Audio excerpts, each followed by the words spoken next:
నమస్తే రమ్ గారు. నమస్తే జయ. మంచి చందమామ కథ ఒకటి చెప్పుకుందామండి. ఒక ఊళ్ళోనట సుబ్బయ్య అని ఒక చిన్న పేద రైతు ఉండేవాడు. కొద్దిపాటి పొలం ఉంది. అతను వేరే వాళ్ళ పొలాల పనులలోకి సహాయానికి వెళ్తూనే తన పొలంలో కూరగాయలు ఆకుకూరలు అవి వేసి పక్కనున్న పట్నం తీసుకెళ్ళి అమ్ముకునేవాడు. పర్వాలా ఏదో మాదిరిగా వచ్చేది. ఎప్పటికప్పుడు కూరకు వెతుక్కోకర్ లేకుండా కూర ఉండేది. పై వాళ్ళ చేలల్లోకి పనికి వెళ్ళేవాడు కాబట్టి ధాన్యం లభించేది. ఏముంది, అన్నము కూర ఉంటే చాలు. పై ఖర్చులకి ఈ డబ్బులు ఏవో సరిపోయేది. పెద్ద వెనకే లేదు కానీ బాగానే ఉండేది. అయితే అతనికి చెప్పులు అరిగిపోయినాయట బాగా. చెప్పులు అరిగినాయి. రోజు అనుకుంటూ ఉండేవాడు, కాస్త డబ్బులు ఎక్కువ వచ్చిన రోజున అన్నీ కూడేసుకుని చెప్పులు కొనుక్కుందాము అని. అయితే ఒకనాడు ఏమైందట, ఇవాళ చెప్పులు కొనుక్కోవాలి అని నిశ్చయించుకుని అతను ఏం చేశాడు, తన పాత చెప్పుల జత ఇంట్లోనే చూట్లో పెట్టి, చూరు ఉంటుందిగా ఇళ్ళకి, పెంకుటిళ్ళకి, కూరుగుడిసెలకి వాటికి ఉంటుంది చూరు. ఆ చూరులో పెట్టి పట్టణం నడిచి వెళ్ళాడు. నడిచి వెళ్ళి ఏం చేశాడు, చెప్పుల దుకాణం కూరగాయలన్నీ అమ్మేసుకున్నాక డబ్బులు జాగ్రత్త పెట్టుకుని చెప్పుల దుకాణానికి వెళ్ళి చక్కగా బాగా పరిశీలించి ఒక జత చెప్పులు కొనుక్కున్నాడు. చెప్పులు కొనుక్కున్నాక దేవాలయానికి వెళ్దాం అనుకున్నాడు. సరే గుడికి వెళ్ళి గుళ్ళో వాకిట్లో చెప్పులు వదిలిపెట్టి లోపలికి వెళ్ళాడు కాళ్ళు కడుక్కుని. ఈతను లోపలికి వెళ్ళిపోయిన తర్వాత గుళ్ళో ఇంచి కోటయ్య అని ఒక చిన్నకారు షావుకారు, చిన్న చిల్లర దుకాణదారు. ఈ దేవాలయపు బజార్లోనే దుకాణాలున్నాయి. ఆ దుకాణంలో ఒక దుకాణం వాడు. అతను చెప్పులు పోయినాయి, తెగిపోయినాయి. చెప్పులు ఇంకా కొనుక్కోలే. ఒట్టి కాళ్ళతోటే గుళ్ళోకి వచ్చాడు. ఓహో. ఎప్పుడైతే మన ఈ సుబ్బయ్య గుళ్ళోకి వెళ్ళాడో, గుళ్ళోకి వెళ్ళిన కాసేపటికి కోటయ్య గారు బయటకు వచ్చాడు. చూస్తే వాకిట్లో చక్కటి కొత్త చెప్పులు కనపడ్డాయి. గుడి వాకిట్లో ఎంత బాగున్నాయి. అటు ఇటు చూశాడు, ఎవ్వరూ కనపడలా. బహుశా ఓనర్ లోపలికి వెళ్ళి ఉంటాడు. చల్లగా ఈ చెప్పులు వేసుకెళ్ళిపోదాం, మన ఎవడు పట్టుకుంటాడని ఆ కొత్త చెప్పులు జత వేసుకుని వెళ్ళిపోయాడు. కోటయ్య వెళ్ళిన ఒక 2-3 నిమిషాలకే సుబ్బయ్య బయటకు వచ్చాడు.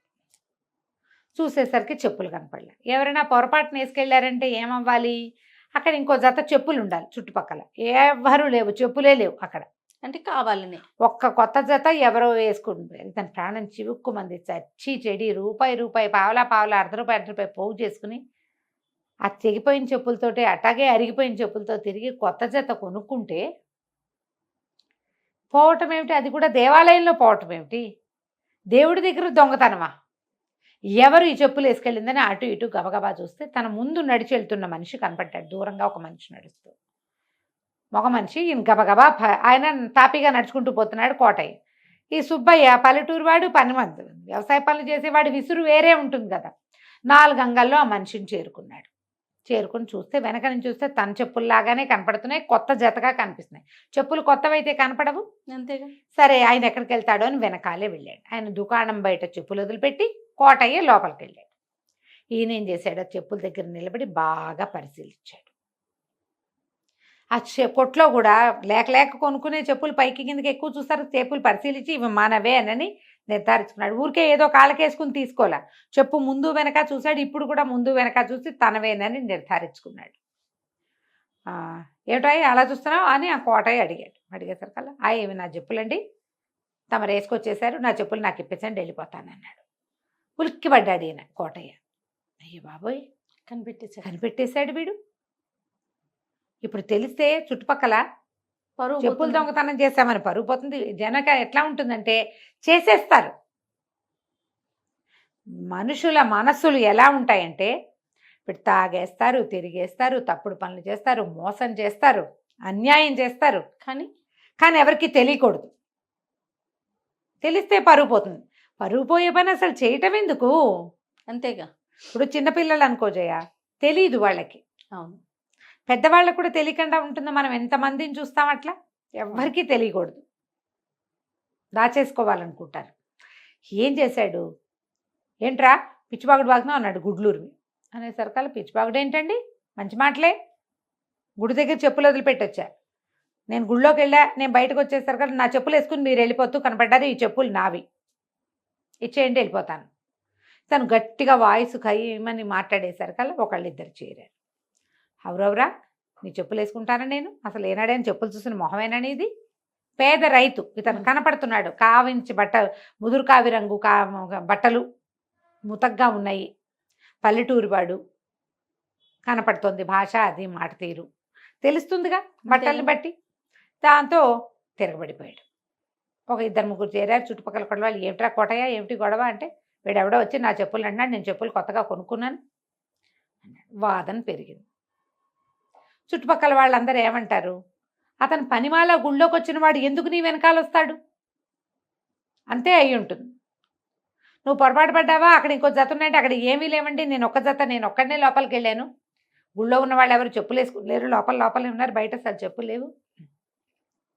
ఈయన బయటకు వచ్చిన వెంటనే నేను వచ్చానండి, నేను చూశాను, ఆయన గుడి దగ్గర నుంచి నడిచి వెళ్తున్నాడు అంటాడు ఇతను.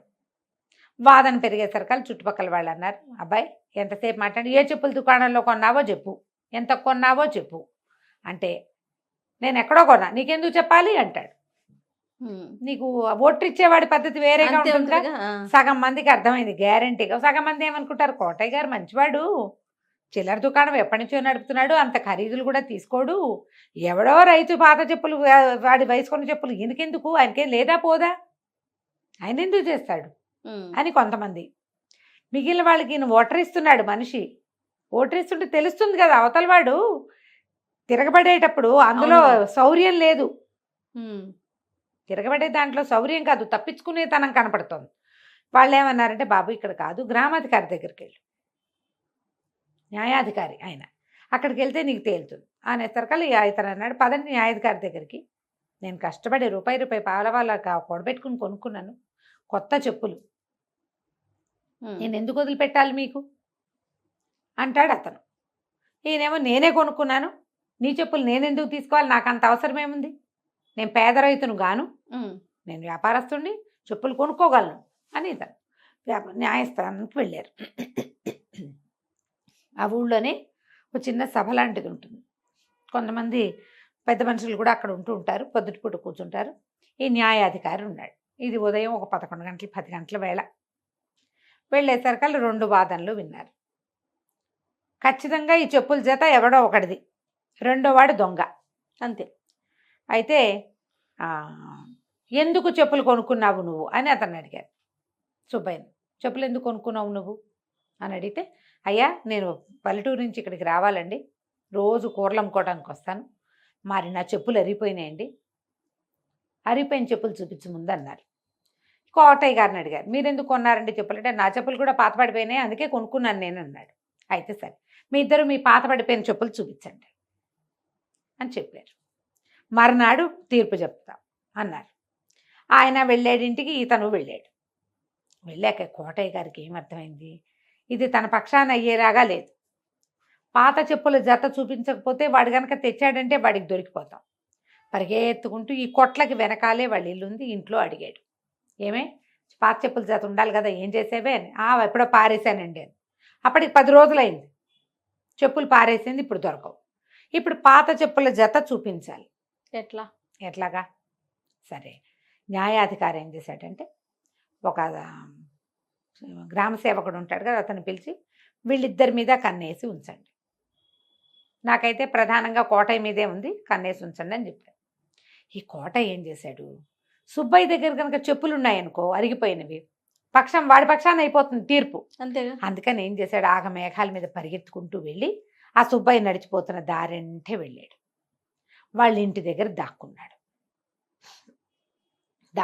ఇంట్లోకి వెళ్ళాక అతను కాళ్ళు చేతులు కడుక్కుని అతను అడిగాడు, ఏమే పాత చెప్పులు ఎక్కడ పెట్టావంటే, చూరులో పెట్టాను అని. ఆయనేమో చూరు వైపు తలకాయ ఎత్తి చూశాడు, చూరులో చెప్పుల జత కనపడుతోంది. ఈయన లోపలికి వెళ్ళాడు, పెరట్లోకి వెళ్ళిపోయి స్నానం చేసి కాస్త ఒక ముద్ద అన్నం తిని, ఇగో ఇట అయింది, ఈ చెప్పుల జత రేపొద్దున పట్టుకెళ్ళాలి, కొత్త చెప్పులు శుభ్రమైన చెప్పులు కొన్నాను, రాజా లాంటి చెప్పులు, అవేమో ఇట అయినాయి, అంతా గోలయింది, ఇగో డబ్బులని ఇచ్చి పిచ్చగా అలసిపోయానని ఆయన పంచలో చాపేసి పడుకున్నాడు.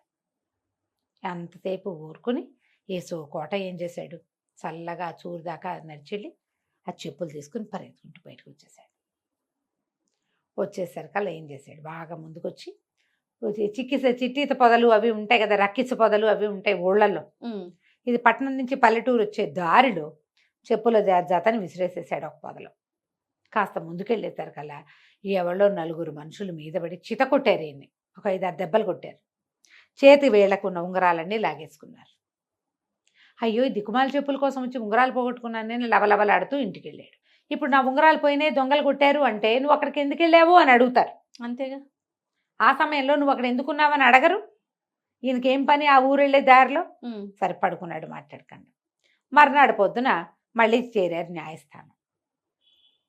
చేరిన తర్వాత కోటయ్య గారిని అడిగితే ఆ చెప్పులు లేవండి, పారేసింది నా భార్య అని చెప్పాడు.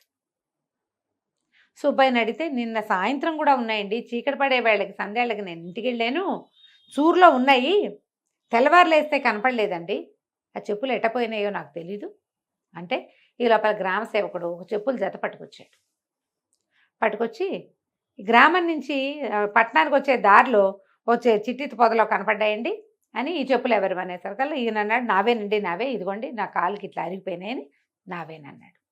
చూరులో ఉండాల్సిన చెప్పులు ఇక్కడ ఎందుకున్నాయి? అక్కడి నుంచి గ్రామ సేవకుడు చెప్పాడు నిన్న సాయంత్రము ఈ చెప్పులు దొరికాయండి, వీటితో పాటు 4 ఉంగరాలు కూడా దొరికాయి, ఈ ఉంగరాలు ఎవరివి అని ఉంగరాలు చూపించాడు.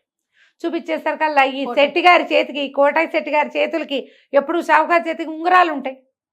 గ్రామాధికారి అన్నాడు ఏమిటాయి కోటయ్య ఈ చెప్పులు, ఈ ఉంగరాలు నీ వల్లే ఉన్నాయి, ఉంగరాలు పోయినాయా నీవి అన్నాడు. ఈయన నన్నమ్మ పెప్పే అన్నాడు. అనగానే ఉంగరాలు ఎప్పుడు పోయినాయి? నిన్న నువ్వు సభకు వచ్చినప్పుడు నీ చేతికి ఉంగరాలు ఉన్నాయి, ఎట్లా నీ ఉంగరాలు పొదలోకి ఎట్లా వెళ్ళాయి, మీ ఇల్లు ఎక్కడా, అసలు అతని ఇల్లు ఎక్కడ? 4 ప్రశ్నలు వేసేసరికి ఇంకేం చేస్తాడు, దొరికేశాడు. అంతే.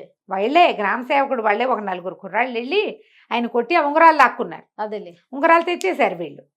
చెప్పులు కూడా పట్టుకొచ్చారు, ఆయన పారేసిన చెప్పులు పారేసినట్టు వెనక్కి తెచ్చేశారు.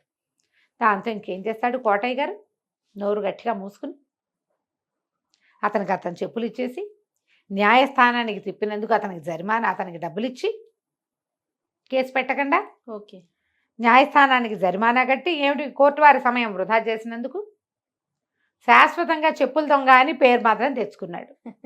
మొదట ఏదో యథాలాపంగా వేసుకొచ్చానో అయ్యో నీ చెప్పులా అంటే సరిపోయేది. మొదటే మనం ఒప్పుకొని చూడు. అవును కదా, ఒప్పుకోపోవటం వల్ల ఇంత గ్రంథం నడిచింది. బాగుంది కదా, చాలా బాగుంది. కథ కంచికి మనం ఇంటికి. నమస్తే. నమస్తే. సుమన్ టీవీలో మీ పర్సనల్ అండ్ బిజినెస్ ప్రమోషన్స్ కోసం కింది నెంబర్కి కాంటాక్ట్ చేయండి.